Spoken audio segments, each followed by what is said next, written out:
the endless white of the Arctic Circle, silence is power.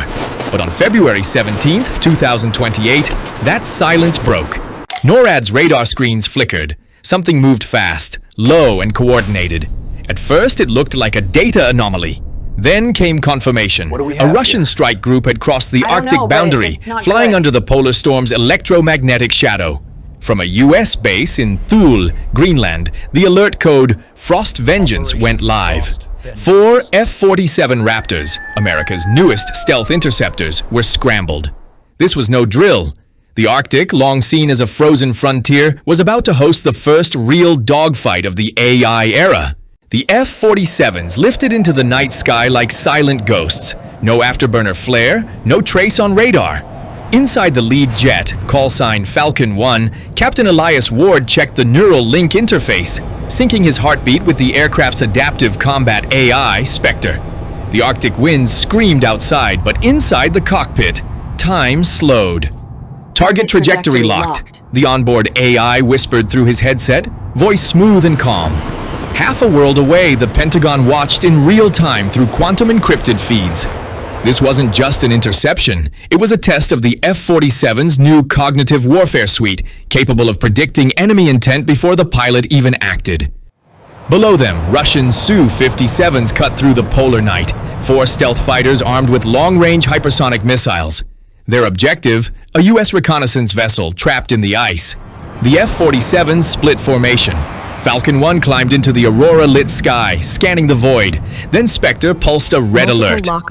Multiple lock-ons detected. A missile screamed upward. Elias countered instantly, deploying a magnetic distortion field that bent radar signatures and misled guidance systems. The missile veered off, exploding harmlessly in the distance. The first shot had been fired. The Arctic War had begun.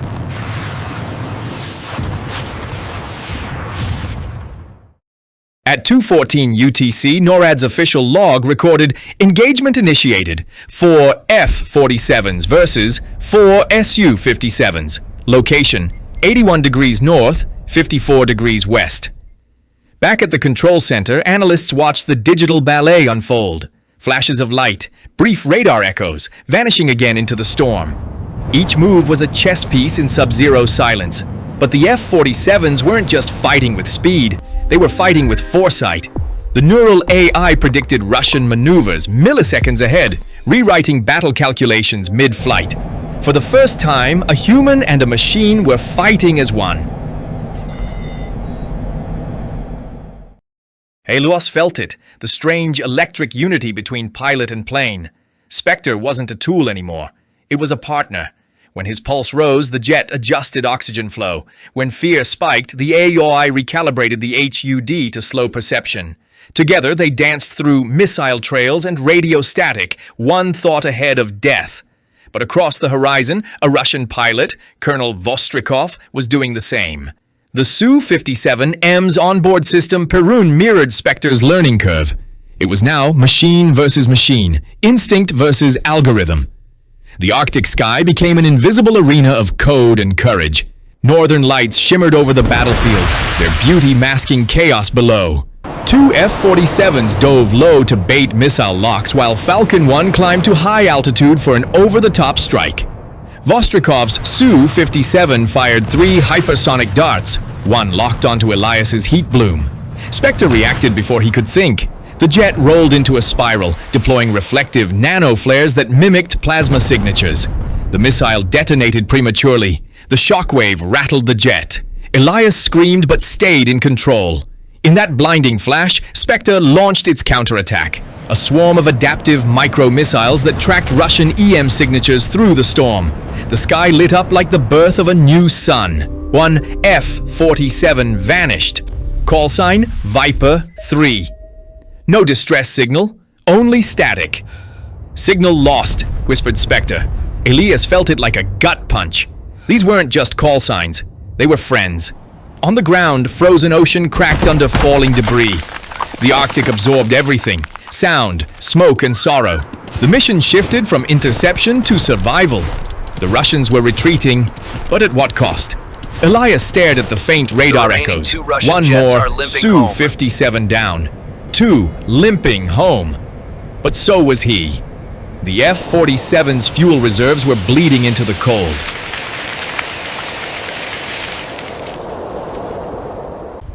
Elias made the call. Solo. Falcon 1 engaging solo.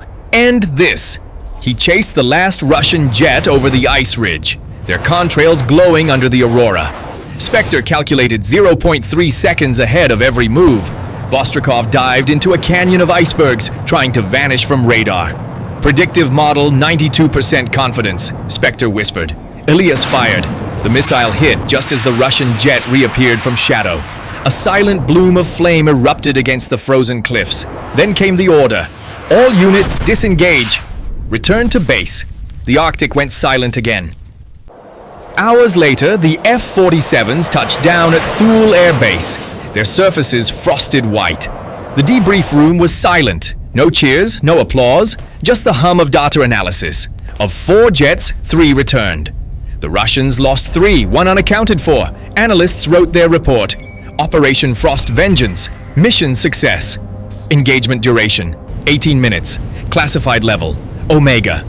But for Elias, success felt hollow. The Arctic had claimed another name in exchange for peace. Years later, when the files were declassified, the world learned the truth. That the first battle of the AI skies wasn't won by weapons, but by trust between man and machine. Specter's predictive algorithms now power global defense systems. The Arctic remains off-limits, a quiet memorial beneath the Aurora's glow. Elias never flew again, but his final transmission still echoes through the archives. The ice remembers everything, even the fire. And with that, Operation Frost Vengeance passed into legend, a frozen war fought in silence between 2 nations and 2 minds.